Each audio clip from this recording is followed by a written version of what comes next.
బయలుదేరడానికి సిద్ధపడి ఒక్కసారి దక్షిణ దిక్కు వంక చూశారు.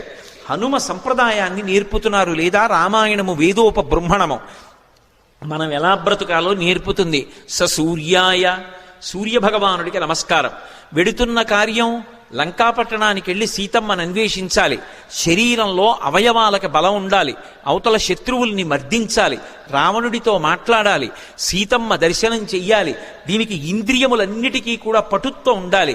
సమస్త ఇంద్రియములకు పటుత్వమునివ్వగలిగినటువంటి మహేంద్రుడికి నమస్కారం. సూర్యాయ మహేంద్రాయ పవనాయ, ఈ శరీరాన్నిచ్చినటువంటి నా తండ్రి వాయుదేవుడికి నమస్కారం. స్వయంభువే, స్వయంభువే అంటే బ్రహ్మగారిని ఒక అర్థం, లేదా రామచంద్రమూర్తికే నమస్కారం చేశారని ఒక అర్థం.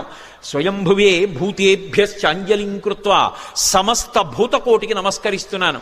నేను వెడుతున్న ఈ కార్యం ఇంత గొప్ప కార్యం, దీనికి సమస్త భూతములు నాకు ఉపకరించుగాక.